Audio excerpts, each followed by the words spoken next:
And welcome back in. Greg Davis here with you. It is Priority. Yeah, that microphone will attack you over there. Greg Davis here with you. Nate Williams here with us as well. And we welcome into the studio Mr. Jeff Poor. Welcome in, brother. Hey, thanks for having me. We have finally done it. Yeah. I've gotten to be on your show a few times and finally got you here with me. You got to be fresh off the road, too. Who's that? You or me? I came straight from Fairhope. Oh, did you really? We stopped one time. Really? Drove straight in? Okay. Well, but you're up here for other things as well. Yeah. You didn't drive up here just to be on the show with me. No. Doing a kind of a statewide thing, trying to knock out a bunch of meetings all at once. I hear you. Yeah. I travel these roads a lot around the state. So 65, getting right there at Alabaster. I will be, that's what happens. Yeah. Well, after the, kind of right there past the Montevallo Airport, the airport exit, through, yeah, right in there. I'll be down your way next month. Hopefully, maybe I can come sit with you. Yeah, come sit in, yeah. I will be in Baldwin County, so it'll work out perfect. Build a little home studio, so good. It's, yeah, excellent. This seems cramped, but not for a Well, home. I've got one at home as well, so yeah. I know what you're saying. Jeff Poor here with us. He is the editor of 1819 News and also hosts his show down in the Mobile, Baldwin County, that whole general area down there on 9 to 12, right? 9 to noon, FM Talk 106.5, if you're ever down that way. Or podcast. Our podcast, we podcast almost all our content. Yeah, just like we do. Yeah. Well, fantastic. Well, look, I don't know if you were listening coming in or not. We were talking about what everybody's talking about Obviously, this weekend. Right. Incompetence or conspiracy. What's your thoughts? Maybe a little of both. Yeah.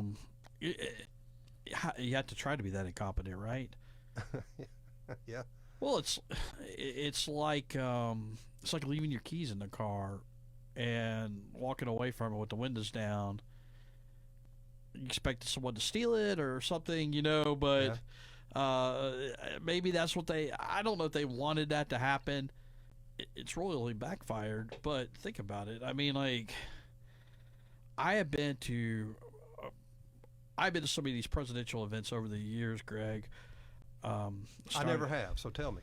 Well, so I covered Trump 2016, and I was in Florida. I was the Florida guy. I've probably been to 40, 50 Trump rallies. Oh, okay. I've seen Ben Carson. I've been going to presidential campaign events since the 2004 cycle. And the way it works is you got to, if you're the media, if you're TV, you got to get there like 6-7 hours early. You go set up your equipment and everything is done. Then you have to leave the premises and they do a sweep. If you're print media like I usually have been, you have to get there 3 hours before. But then they lock everything down and the area is secured. And I've been to where the president, George W. Bush, Barack Obama, Donald Trump, obviously. I've not been to a Joe Biden event. I got off the road after 2020. So you were doing all that in your former role with Breitbart. Breitbart. I'm still at Breitbart. Okay. When Bannon was running Breitbart, I had a different role. But anyway, so like it is, you could tell. So like Ben Carson, Newt Gingrich, Ted Cruz, they had Secret Service details, but they weren't as like beefed up. Mm-hmm. And you could tell the difference in the professionality and just how serious they were. And what I think happened is, I think right now the Secret Service is stretched thin. I think any level of law enforcement is stretched thin, but I don't think Trump got the A team. He may not have got the B or C team. The B team may be with Kamala Harris or whoever, but he didn't get the best of the best. And what they do when they don't, because you think about the Secret Service, Greg, and it's like they have to staff up every presidential cycle. Yeah. They don't just have these people waiting for the next presidential waiting for 3 cycle. years. Yeah. So they have these contract employees, and they'll have Secret Service people that are calling the shots, but they rely on local law enforcement. They sign people up for a few months or whatever, but you didn't get I don't think you got the best team possible there, which is kind of stunning because he's a presumptive Republican nominee and he's a former president. But I think he got kind of the B team. They didn't go through the process of doing what they needed to do with the sweeps. They got lackadaisical, and just the way this Biden administration has been. Never underestimate the federal government's ability to be incompetent. Government at all levels tends to be incompetent. Yeah, we were talking about that earlier today, and you would think the Secret Service wouldn't be incompetent, but why wouldn't it be? But you could just think about it, because we have a kind of a Hollywood-ized view of government. We think of like black helicopters coming in, and you know the best of the best coming down, rappelling down a rope or something, and just taking whatever it is and securing the area. Government's not that way. That's all in the movies. So that's our perception of it. But what I really think happened, Greg, was like I just think they didn't have the best people possible in that circumstance. And that's the way it happened. And, I mean, was it on purpose? I mean, because there's sort of an attitude about Trump, right? It's like, it's Donald Trump. Who cares? You had members of Congress wanting to strip him of his security detail. You know, all these things that make me think that they were just kind of okay with what he had, and it has really, like I said, royally backfired on him. Yeah. Well, so you've been to these events. I mean, you park. I'm sure there's got to be a security point you go through, metal detectors, all of that. How would that just be inside the perimeter? I just can't see how the guy parked has an AR on him, and can walk up that close, and then get on top of a building. I just in my mind can't understand how that can happen. Because I think you look at the building was kind of outside one of the perimeters. Yeah. Why wouldn't those buildings be in the perimeter? Well, yeah, that's one question, yes. Because I would have thought that's the way it's typically done. Now, the other problem with this, we never had a president besides Donald Trump who could throw these big events. And like I said, I've been well over 100 of these, and I've been through the security. You got to, if you want to go, you got to get cleared ahead of time. You have to talk to the press people for the candidate, tell them you're coming. They ask for all kinds of information, social security number, like they really do a check. And the problem for the Secret Service when it comes to Trump, he has massive rallies, lots of people. Well, there were 15,000 people, I think. Did Hillary Clinton draw people like that? Oh, no. Did Ted Cruz? Did Ben Carson? Did Newt Gingrich? Did these Barack people? Obama did. Yeah, it's been Obama and Trump, but I don't think the Secret Service in its current iteration is equipped to handle these massive Trump rallies. Now, maybe it was at one time in the 16 and 20 cycles. I don't think it is now. Well, I'm looking for answers. I don't know that we'll get them, though. Probably not. I mean, there's just cover your own self. And like all the way down the line. I know, like House Oversight's going to try to take a look at this, but like, do we ever get real answers from these Republican or Democrat? The people, the director will come up there and say they don't know, or take the fifth or something, and kill the time, and Democrats will defend it. I mean, Democrats will get speeches, and they'll run out the clock. Time. That's the way it works. We're still wondering what happened in Benghazi, even with Trey Gowdy, right? Yeah, still wondering. So I just. I don't know that we'll ever know. I think this is going to be another one of those things that's going to go down in history. Everybody will believe what they want to believe. I mean, like, and the other part, I mean, like, the iconic photo with Trump standing up and these guys fist pumped should have never happened. No.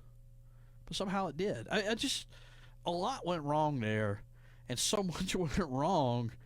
It's gross incompetence, but, like, it was allowed to get to that point, I guess. Well, and I think it definitely was at the A-team, because the A-team's going to be with the president and the president's wife, and you get that. They're currently holding office and are the decision makers, so of course. But boy, I mean, some of those agents had to be way down the line that were on the ground there. Even I mean, we had some couldn't even holster their gun. Well, in such a panic. Now I know this. And then she's taken not the one. Well, one of the female Secret Service agents has been with Trump a long time. If you watch this long enough, you'll start to recognize who they are. No, the one with the bun. Yeah, she's been around. You'll start to recognize some of these people because they're always with their president or their vice president. But so like they know the tendencies. But, like, we never had a situation where you have a past president who already has a detail and then maybe a presidential candidate who gets a – I mean, like, I don't think they really game planned this out at all. Might have been a mixed bag or something. Yeah, well, who's really in Wires crossed. charge? And like the other problem with these contract employees, I mean, they don't know the protocol. Now they drill, and they practice, and they run through every scenario supposedly, but I don't think that. Well, that clearly was not the case with this team. Well, we've definitely heard that the Secret Service is saying that the local law enforcement were supposed to watch that building, and so. I guess everybody's going to blame other people. All right, let's jump to the phones here. Mike is with us up in North Alabama. Hey, Mike, go right ahead. Hey, guys, can you hear me okay? Yes, sir. I was just going to jump in for a minute. I was listening to the show. I'm actually retired, federal law enforcement. I had 30 years on the job. I did a lot of protective details. Actually, we worked with the Secret Service when President George W. Bush came and visited some of our facilities.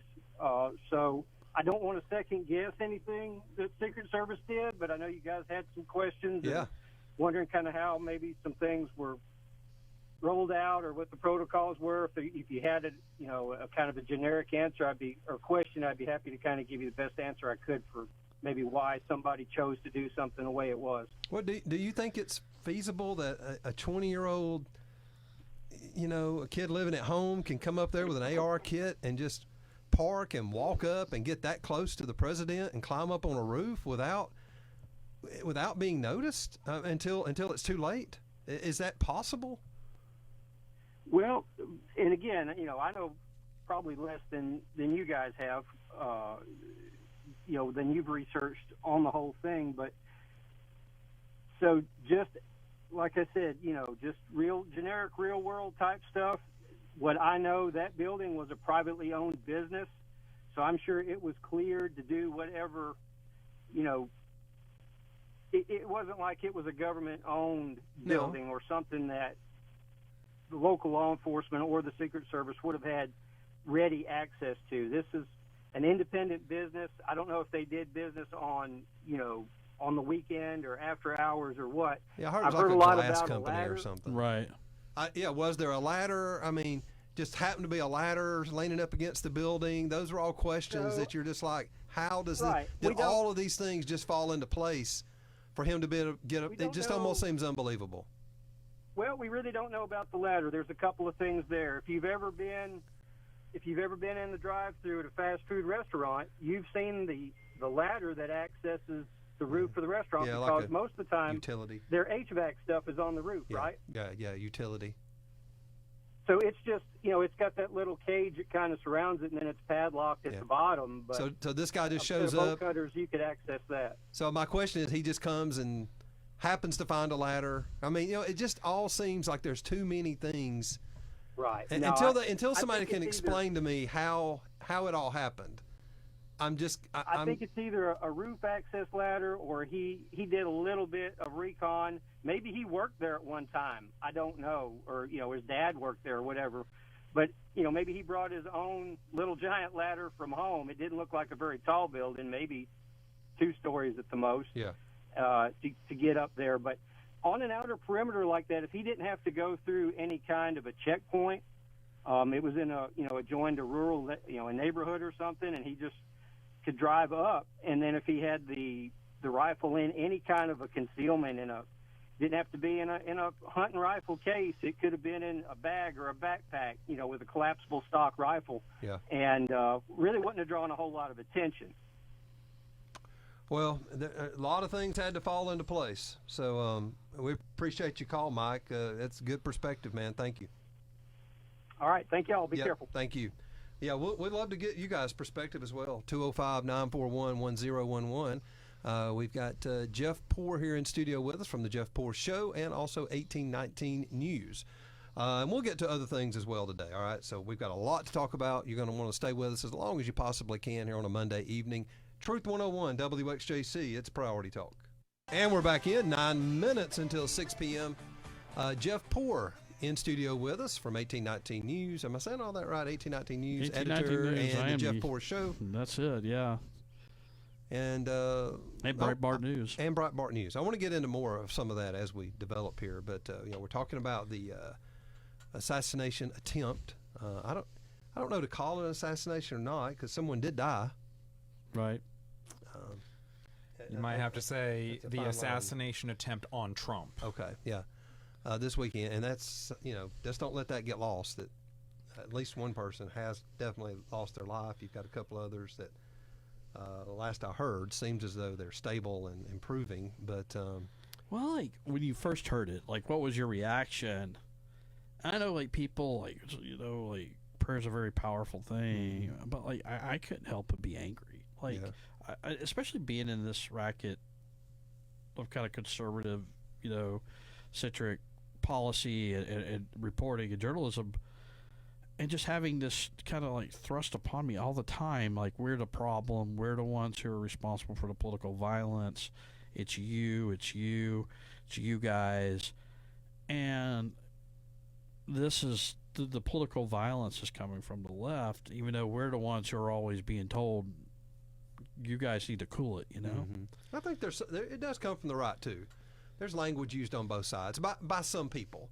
Yeah, I think on the left it's more of a mainstream thing. I think on the right you've got radical people that say crazy things. This is like how I make my living, and the Breitbart guys are part of the problem, and you 1819 guys are part of the problem.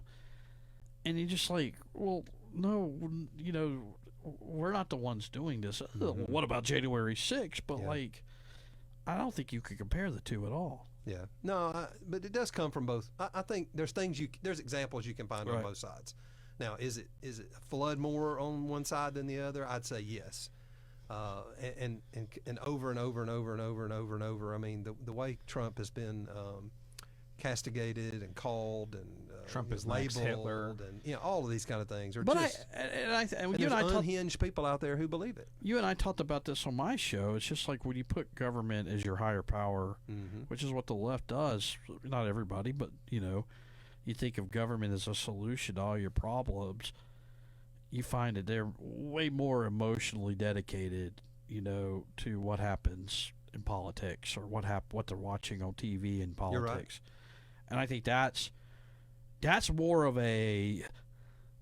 And now, not everybody on the right is going to church on Sunday and doing what they're supposed to do, but you find on the left that you're looking toward government as your higher power, and I just think you get caught in that kind of trap at least these kind of things. No, I think you're onto something there. If a lot of us look at it and go, well, look, we're going to do what we can, but if it doesn't go our way, God's still in control. Right. And, but you're looking at But it, if you're on the other side of that and you're kind of an anti-God, you don't believe in God, or if you're just like or agnostic or whatever, or agnostic, neutral, there's and nothing you think else. the world's it's just not a fair place, and government's not making it fair, and I should be the one driving the nice car and have the nice house or whatever, and you get trapped in that, and you're like act out on it. Yeah. Well, when I first heard it, ironically, you have a hat on for the Mississippi Braves. Right. You didn't get to hear on the way in. I was at a Mississippi Braves game Saturday evening. Game started at 6 p.m. Central. So I'd already been by earlier that day and bought some tickets. My son's over there. So I'd bought some tickets. Couldn't download them in the parking lot. They send them to your text. Right. And I couldn't download them. And the guy told me, he said, they'll download when you get out of the parking lot. He said, we have a lot of dead spots. You don't get good coverage here. And they did. So I'm going into the game, and I start getting text messages. Hey, Trump's been shot. I'm trying to get on Twitter and find out what's going on. Can't get anything. I mean, just can't even get anything hardly. So I was very frustrated when I heard about it. I believed it was true because people were texting me, but I didn't know what was going on or whatever. So I was very frustrated. But I guess my real ultimate feeling was almost not really surprised. I wasn't surprised. Were you? A little bit. And then it gets back to like the Secret Service detail and going through what you have to go through to get into one of these. I didn't know the details at that point. No, I didn't know that this is where the shooter was, and how is this possible? As many times as I have been through and gotten the pat down, had them get the dogs out to go sniff through your like laptop and make sure it's not some kind of explosive device and everything. You're just like, how could this possibly happen? And then your mind starts going all kinds of crazy places. You can kind of rein it back in, figure out what's going on. But the initial reaction is like, this should have never, ever have happened. No, but I wasn't surprised. I thought, we've been setting ourselves up for something like this to happen in this country. I mean, quite honestly, the way politics have gotten so, polarized, and the vitriol, the hatred, the threats that have been made. We've all seen the clips. We've heard the audio clips. Do you think this changes it? Maybe temporarily. Maybe temporarily. Really? Maybe people I don't know. ease off. And is Trump going to give a speech about unity? I don't know that that'll really matter. I think there's a sentiment in this country right now where people are upset with their institutions. The government, Hollywood, high finance, marketing, all of these like elite institutions in our country, and they're sort of just like mad at them, but they're not really knowing where to direct their anger. The best place to is at your elected officials. Yeah, people don't. There's not another outlet hardly. Right. You don't know where to look when you feel done wrong or disenfranchised, and so politicians they get the credit and they get the blame, more than they deserve in both ways. Yeah, it's just honestly. Like you got to be careful like deifying these guys. I agree. Because I always get. I mean, I'm in this. I'm at like a point in my career where like they're all a dime a dozen. You get desensitized to it. But you gotta like kind of step out of that sometimes. Like, wow, people really look up to these elected officials a little too much sometimes. I agree with you. Absolutely. And like you and I, the more you get to know them, you certainly can respect the work they do and how they put themselves out there. But you go, they're people just like us. Yeah, they're good because it's and the biggest eye-opening experience for me. I moved to Washington D.C. in 2007, and then all these Ivy Leaguers and people like that. They turned out not to be like what I thought they were built up in my head. Yeah. All right. We'll be back. We've got another hour to go, and we'll talk about Vice President pick, J.D. Vance, and also we'll get into some state issues as well.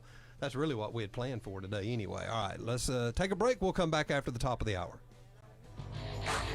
And we're back in hour number 2, Priority Talk Radio. It's good news, Christian values here on Truth 101 WXJC. We're here until 7. We are live. And we're streaming our video live at our Priority Talk Facebook page if you want to head over there and check it out.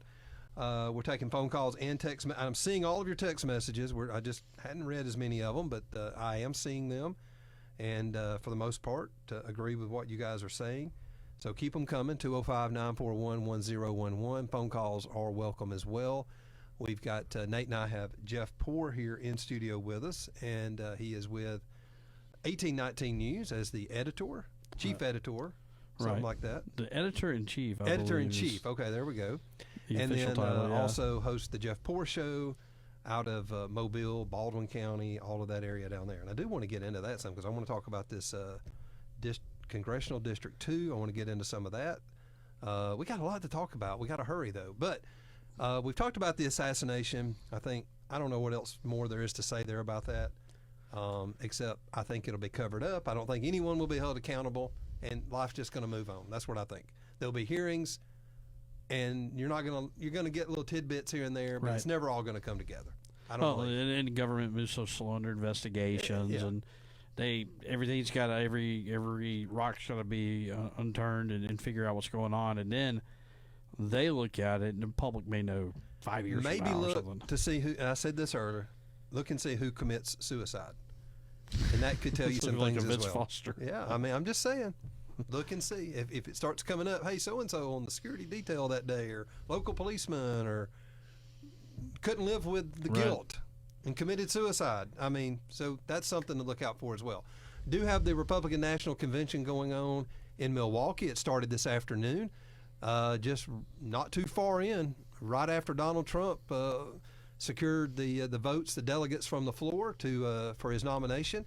He announces J.D. Vance out of the state of Ohio to be his vice presidential running mate, and then he was confirmed as well. So that is the ticket. It is Trump-Vance, which Nate pointed out is very close to Trump-Pence.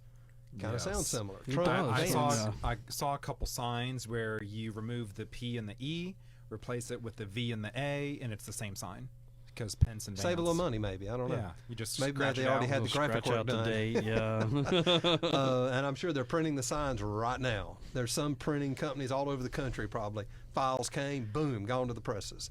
Were you surprised by that? What's your thoughts? You've worked at D.C., you've been around presidential politics. Yeah, well, he seemed like I probably about a week ago, if you'd asked me, I would have put money on Marco Rubio. Just seemed like the safe pick, but things changed, right? It was a good Bergeron, Rubio, Vance. I mean, those are the names you're hearing, and Vance is probably something kind of in between. It may not be the safest pick, but it's something that Trump, I guess, feels comfortable with. Mm-hmm. Only been really in government for 2 years as a senator. He's kind of more of an ideological figure before that. Wrote Hillbilly Elegy. Yeah. I've never read that. I wasn't that familiar with it. And well, I knew it because they had him on Fox all the time, and they made the movie out of the book. And I was like, okay. I missed all of that somewhere. The Hillbilly Elegy. Well, it's kind of about like the forgotten people, right? Mm-hmm. Like this, just like everything's moved on, but you still have this middle class and parts of the country, and it hits that chord with the populism. Mm-hmm. And how, as I think so much like the Trump phenomenon. Whatever you think of Donald Trump, like him or hate him, but how is something like that possible? How does a phenomenon like that, once in a lifetime sort of populism, kind of come along? And to understand that, you look at guys like Vance, who kind of comes along and runs for Senate, like, what's he doing? But wins, and now vice. I mean, it's a crazy story how he got from where he is and all the really way poor, really poor. Served in the Marines. Family, sort of a victim of of all these trade deals that basically killed our small towns, factories, and such. Yeah, so he's lived it out. And it's just like decimating rural America. Yeah, and that's sort of that was the Trumpian response. Like in Alabama, and like I told you, I go to these Trump rallies all the time in 16, and I always see like one guy was always there. And then, I was like, well, I need to go talk to him because you start recognizing people. And when you see people that are following Trump around, like it's like a Grateful Dead sort of phenomenon or something, like, well, let's go figure out the story. And you talk to somebody, his parents, Monroeville, Alabama, mm-hmm. both worked for Vanity Fair. And all these trade deals, NAFTA, the jobs go, well, first they go to Mexico, Latin America, then they go to China, then they head to Southeast Asia. But he's like, well, Trump's the response to that. Mm-hmm. And getting Trump like that, if you could understand that, and I think the Vance perspective explains a lot of it, explains kind of where the Trump phenomenon gained so much ground. Makes sense. I was kind of neutral on it as far as him. He asked me this afternoon, Nate did. I said, I think maybe Rubio because he's really good at making the case and he's good on the mic. Yeah, well, he also would have brought in like the establishment, right, quote unquote, together with. But I don't necessarily need that at this moment in time. No, I think most people are kind of country club Rockefeller Republicans or Tea Party types or the MAGA wings of the party are kind of unified in going after what's going on in Washington D.C. right now. Yeah. Well, tell us about your history because you've got I'm mentioning what you're doing now, but I mean, you were in D.C. You mentioned that briefly. Kind of give people the story. Auburn University started, got a building science degree hanging on the wall. Do you really? That's all. It's a wall decoration. Degree. Yeah. Decided I want to be a sports writer. I got my first job out of Auburn was in Mobile, and I worked as an estimator. The company went bankrupt. And I enrolled at South Alabama, so I was going to be a sports writer. Mm-hmm. This is not for me. Ended up being in politics. Finished South, head to Washington, D.C. I'm up there for 8 years. I started out with a nonprofit called the Media Research Center. Brett Bozell, who's William Buckley's nephew, kind of a media watchdog, think tanky kind of thing. 3 years there. I got to work for Tucker Carlson, got fired from MSNBC. He started the Daily Caller. Mm-hmm. And after I was about a year down the road, he hired me, And I was like your kind of media reporter. I tracked what was going on television, and I got to work for Tucker for 3 years. And then Steve Bannon came.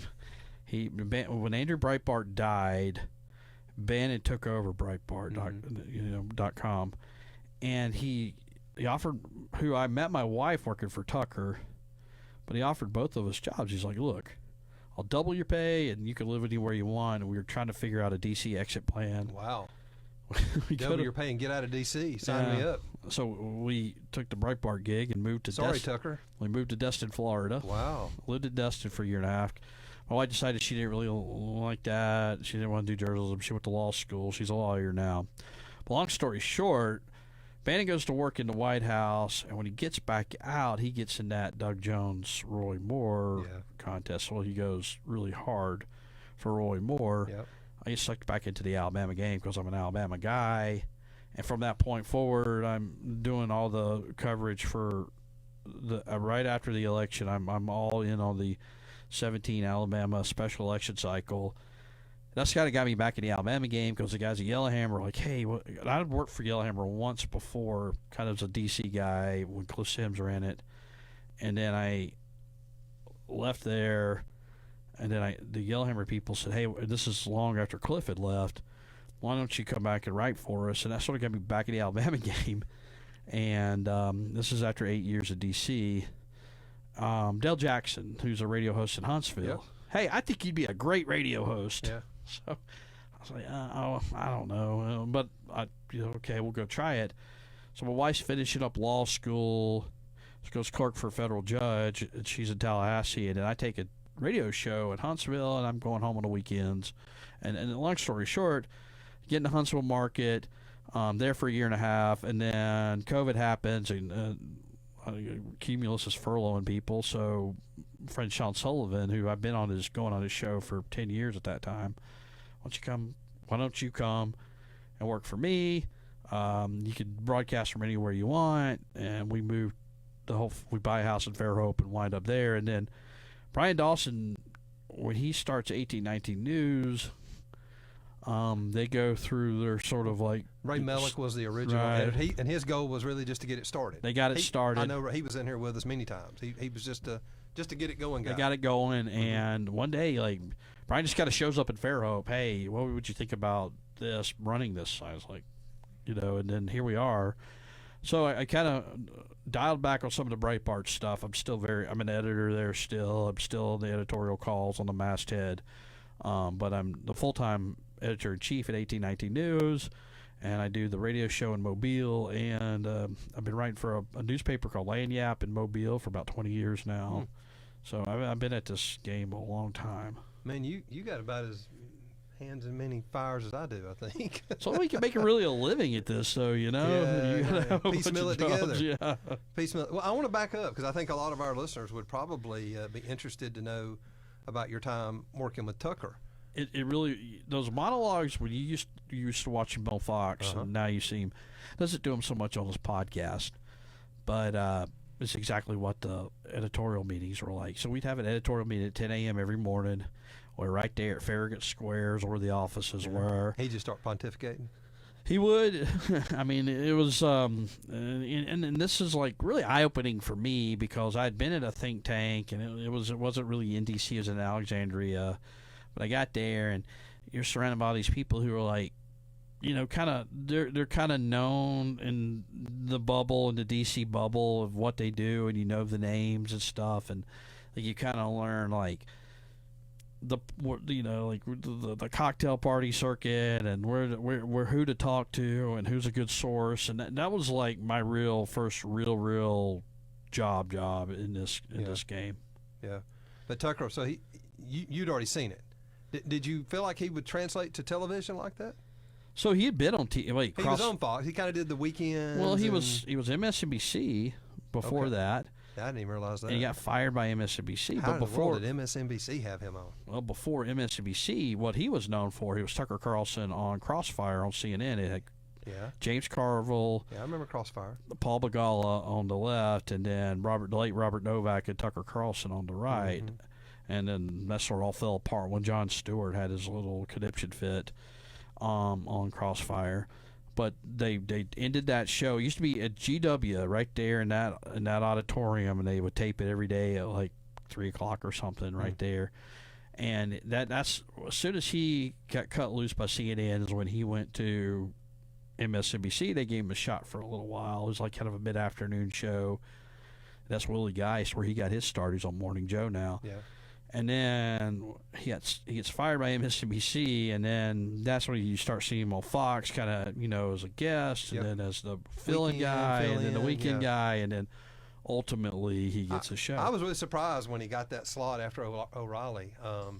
I was really surprised, when they put him. I thought, I don't know about this. But the thing about Fox, at that time at Fox News, they could have put like Mr. Potato Head on at 8 p.m. and gotten big numbers. Yeah. I mean, O'Reilly just happened to be there when they founded Fox, and it was a big gamble to go work for Fox.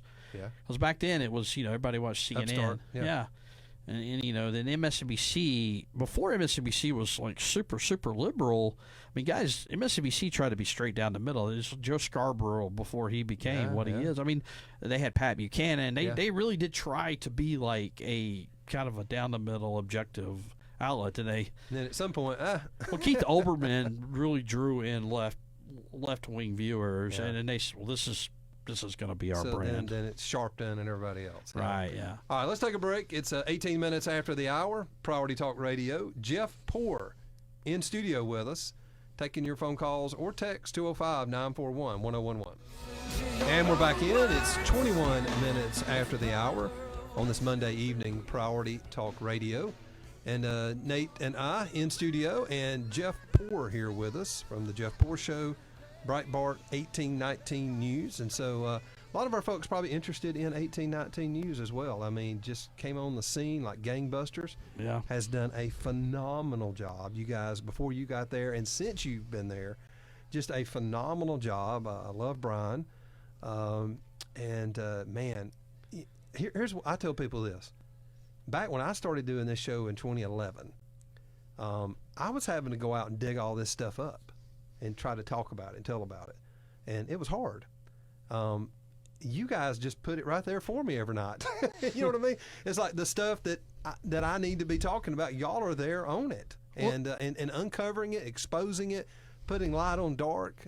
Just talk about the vision. Yeah, I no one's ever tried it. I mean, I won't say that I've been like a long-time veteran in the Alabama political game, but I'm aware of it enough. And, before, even before like a Yellowhammer and APR came along, you really leaned on the old legacy newspapers and, the Advertiser especially, but the Birmingham News and the Press Register. But like, as the newspapers sort of died off, and then now we're AL.com became it. I mean, now we're in this kind of brave new world of online journalism, but I never thought conservatives had a real, like, quote unquote conservative voice. Now Yellowhammer, and they do good work, and I was a part of Yellowhammer 2 times in my career. It is right of center, but it's not like they're advocating for business, and there's a lot of merit to that, and that business deserves a voice. It's got its niche, but they're not on the moral. They're not on the moral issues and things like that. That's not their. I mean, they're not gonna go woke on you, right? But they're not gonna go die on that hill either. And I think it's important to have this voice, and really, like, talking to Brian about my vision, it was like, Alabama needs like a Breitbart style sort of approach to a lot of what's going on, not really beholden to one set of advertisers or anything like that. And the hope was like, because we could talk about these things and write about these things without having to worry about who we're making mad or whatever. But we all have to, at the end of the day, have to kind of agree that there's some things that the state doesn't need to be doing. Like gambling's a good example, but the state does a lot of good things. We need to report it from that perspective for this audience, because this audience does not have something reporting or talking about what issues are problematic to them. It's always been steered toward toward this era of like economic development and all of that, which is fine, but it's so misplaced, and we're not talking about why we need to protect certain institutions, protect like libraries, and you look at what's going on inside the classroom, and all of this going on in the country. If you sit at Fox News at night, you know what's going on. Is it going on here in Alabama? Well, how do you know? And that's the thing. I tell our people, when I travel around the state and speak, and I'm with a lot of pastors, I'm in a lot of churches, and I go to I speak there as well, but I typically get into a lot of places where they're not talking politics a lot, or about political or these kind of issues from a moral issues from a political angle. And I go in and I go, guys, I know y'all see it on Fox News, but let me tell you something. It's here. It's not just there. It's here. That may be and slower. You just aren't seeing it. It may be slower getting here, but you're right. Yeah, well, you know what's going to come here because you see it going on there. Because, and then it comes here. And it's fascinating, Greg, because like the people who are like trying to institute like a lot of this like just radical agenda stuff, well, they're getting it from look at how cool look at what like the more progressive sort of way of living and how awesome that is in these big cities or in the West Coast or whatever. Let's bring that to Alabama and open up these young minds to all these like foreign concepts, out of the mainstream concepts to the culture in Alabama. And there's no pushback against it because I think just people hadn't been aware of it. Yeah, it's here, and that's what I try to tell people. And I point them and I say, but I'm still amazed how many places I go and I mention 1819 News and they look at me blank. And that's amazing to me that my people would not know what you guys are doing. Well, it just takes time. Well, I mean, and some of them don't want to know, possibly as well. They're not looking. They're not trying to find out. But this is a hard state to cover. As you well know, it's very tribal. Mm-hmm. And like, but the stuff that's going on, like, you've got to look at it as, and I always get nervous when I talk about like collective or whatever, but the decisions that are made in Montgomery impact everybody, right? And because every part of the state thinks it's the redheaded stepchild. If you're not in Birmingham or Montgomery or in the corridor, that's true. You think you're the redheaded stepchild. Yeah. Well, your tendency is to disengage from what's going on at the state level, and what I'm trying to do here, or what we're trying to do here, so no, you need to be paying attention to this. I mean, this is whether you're in Mobile or Henniger, you need to know what is going on here. This is going to be the law. This is going to be the policy, because government does one size fits all, and they're not going to, be it school choice or whatever, they're not going to respect, your individual situation. Absolutely not. No, it's a broad stroke, and that's just the way government works. And so you better be looking out for your interest. And then those guys get in those chambers, and they're all piling around or whatever in Montgomery, and that's what happens. Yeah. All right, Jeff Poor in studio with us. It's Priority Talk Radio here on this Monday evening. I do want to get into some of the state issues as well, including you mentioned it, so I do want to get to gambling. I don't think you and me and a few other people probably got as good a feel for what went on with gambling outside the legislators. Right. As good a feel for it as anyone does, and maybe for where it's headed as well. So we can talk about that and some of these other local issues also. But you do want to check it out, 1819news.com. That's just 1819news.com. All right, we're pretty simple. Pretty easy. If you're not following, I think our listeners are, because we reference and get stories. Our newsletter. You don't even have to go to the site. You get everything kind of wrapped up for you. Sign up on the website. Right. That's right. All right, so head over there. It is a nonprofit as well, people. Right. We need to talk about that. It's nonprofit. That's why you're not beholden to the advertisers like others are for your coverage. All right, take a break. Bottom of the hour. We'll be right back. All right, we're back in. It's our final half hour in the program here on this Monday evening. Greg Davis, Nate Williams, and Mr. Jeff Poor in studio with us with 1819 News and the Jeff Poor Show. I encourage you, you can't listen on the terrestrial radio here to his program down in South Alabama. The constitutional amendment that thou shalt not have casino gambling in Baldwin County, it's over. Because all it takes is a simple vote of the Alabama legislature to okay it, and they could do it despite the wishes of the people down there. And they would. Look at what they did with the BP oil spill settlement. If they get in the cash crunch and somebody says, hey, we will rescue you, state of Alabama, if you allow us to build a casino right there at Gulf State Park, simple vote, majority vote of the legislature. And that's not hard to get if you get a bunch of Democrats and some rogue Republicans together. So that's why this constitutional amendment keep it in place to keep the 2/3. I mean, the 3/5 majority and the vote of the people is so important. It's not just I mean, if you won a lottery, fine, but like you got to be real careful here and not let a lot of these riders on hitch their wagons to a lottery vote. Well, and a lot of the legislators, they say we can't just have a lottery because of all the special interest. Well, first of all, it's all special interest, everything down there. Yes. So, but the truth is, we can't have just a lottery because of the legislators. Not necessarily all the ones there now, but the ones there since '99, because they've passed all these constitutional amendments. Right. You didn't have those in '99, and you were able to vote on a straight-up lottery. You can't do that any longer. No, with all these constitutional amendments, it cannot happen. Well, and that's not the fault of special interest. That's the fault of the legislature for passing them. And Greg, if you do away with the constitutional amendment, right, the Porch Creek Indians are governed by federal law. Yep. Who knows the way, especially if you have a Biden administration in there, when you have that Class 3 gaming, and how might that Department of Interior interpret that? Well, you could have casinos. Check, they got a lottery. We would have no say-so in it. Yeah. So you got to be like, I mean, like this is why this is like the hill to die on, guys. I mean, the last day of the session, big gambling had the legislature tied up. They kept the budgets from passing. You remember, I was on with you that morning about 11 a.m. I was on your show, and it was like, I said, I went back and listened. I was like, yeah, we're hearing some rumors about gambling, but we've got all these other good bills we're hoping are going to pass today. And then about the time I got off with you is when it took off fast. Big gambling tied up, guys. Big gambling tied up the Alabama legislature. And last time I checked, gambling is still prohibited in Alabama.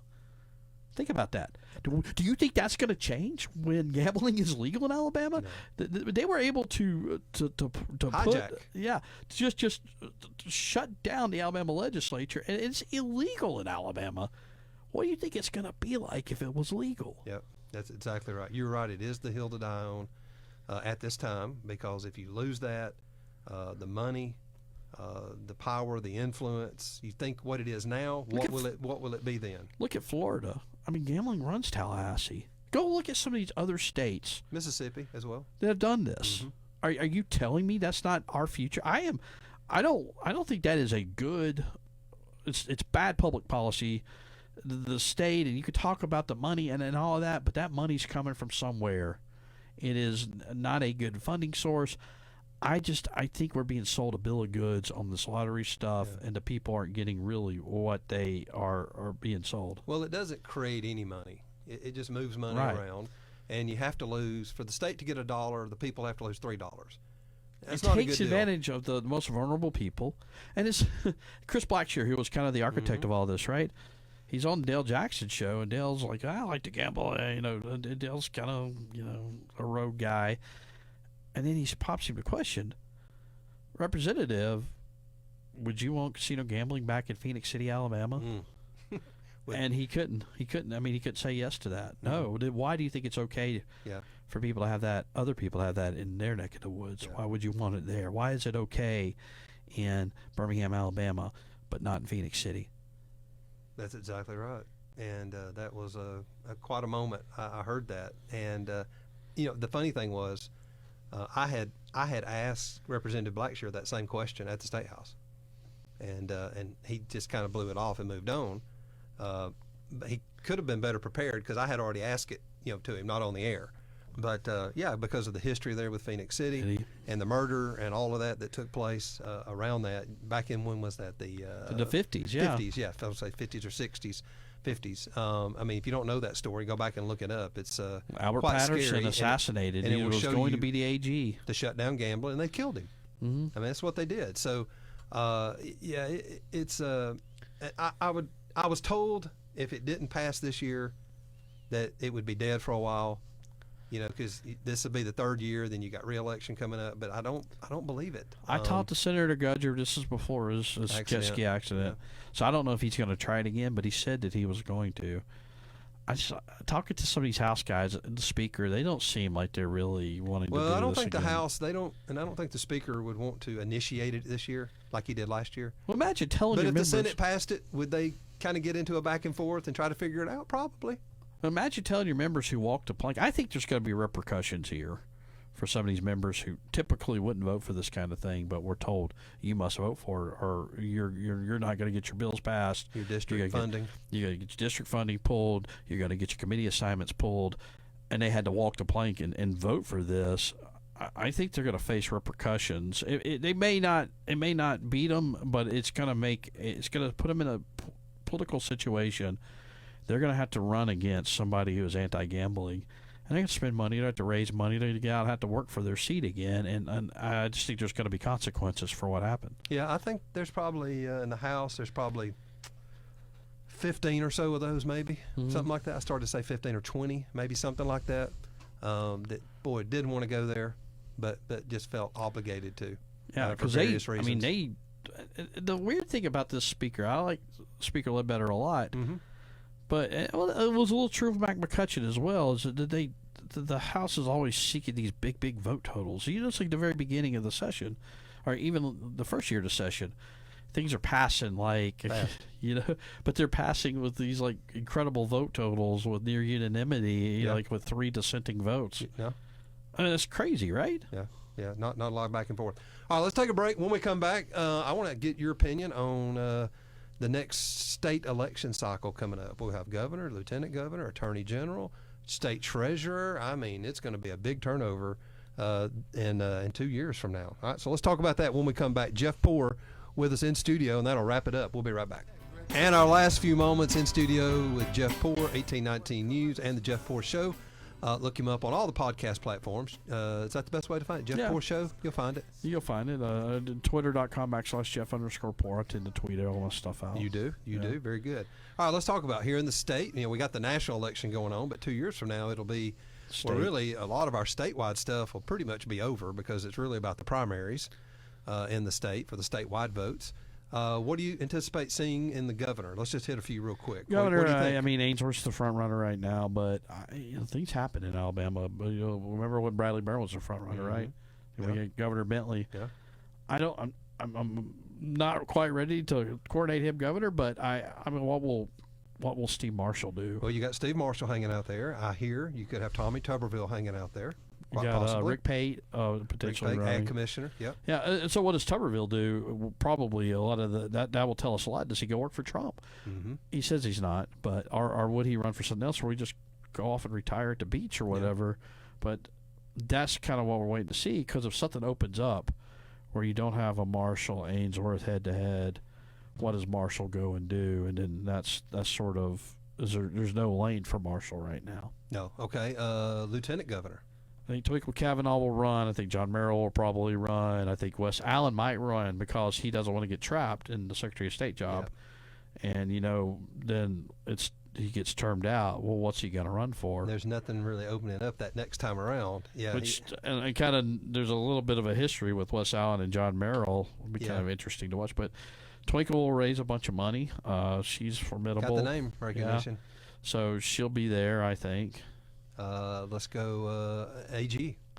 AG's Steve tough. Marshall will be out. Steve Marshall will be out. I would watch J-Town, the former prosecutor up in Huntsville. There may be somebody come off the Supreme Court and run. I think Mitchell will potentially. Maybe Will Sellers. Yeah, somebody could. But that's an interesting one because there's not really a lot of buzz about that right now. And treasurer. Now, people don't think a lot about treasurer, but it's an important position. Yeah, and won't be young. I mean, what's the young boys are going to do? Name I'd watch gambling. Yeah, Andy Witt. Yep, run for treasurer. I have heard that, not from him, but I have heard that rumor. The rumor was that he was going to McMillan. Not McMillan. He's a finance guy anyway. Boozer would go head to gambling commission if gambling had passed, and that would have opened up a door for a KIA to appoint Andy Witt to treasurer. But I think he's definitely interested in it. But that's one of these offices. Yeah, we wait and see wherever all the other pieces come together, and then some others come in. Yeah, there's going to be a lot of interesting. Well, that's interesting with Wes Allen and Lieutenant Governor, which you can't run for both. So which that would open up Secretary of State potentially. Yeah, and I have not no heard idea. Anybody look for some probate judges, from around the state. Well, what's Jim Ziegler, one of my employees at 1819 News, going to do? You know, another interesting one, Ag Commissioner Rick Pate can't run again. Jack Williams, the state senator, he's running already. He was in the parade last week. I was at an event with him in Blount County a couple of weeks ago. Yeah. He said, I'm running. He's been on the show talking about it. He's the early front runner there. That's an important office too. Oh, it really is. That's you got UAB is big, but ag here in the state, farming. Ooh, what huge. will Andrew Sorrell do? Who's the current state auditor? Yeah. Will he stay put, or will he look to go maybe run for Secretary of State?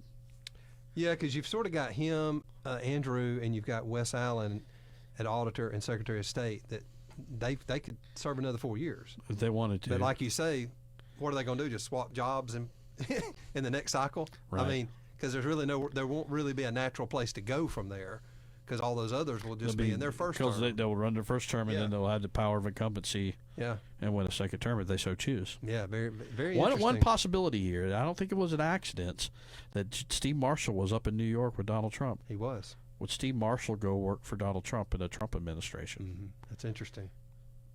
I think he's interested. In the administration or even as Attorney General.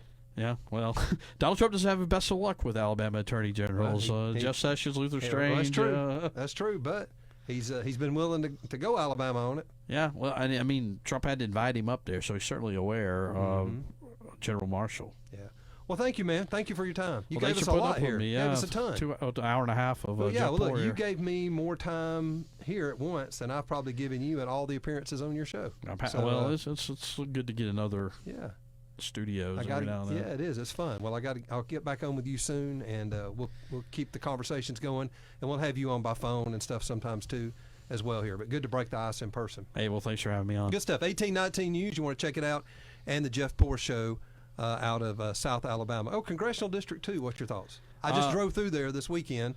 I saw a lot of Dobson signs. The candidates don't matter. Whoever wins the presidential election, since we have straight ticket voting in Alabama, if Biden wins AL2 or Trump wins AL2, that's who the Dobson are all about figures. Turnout for the presidential. It's all top of the ballot. Down ballot. Yeah. Mm. So who it is doesn't even matter. I don't think so. I think it can be It's whoever who turns out, more Biden Republicans voters or Democrats. Yeah, very good. All righty. Have a good evening, everybody. God bless. We'll be back on Tuesday. We'll keep you up to date on what's happening in Milwaukee and all the updates concerning the attempted assassination this weekend as well. God bless.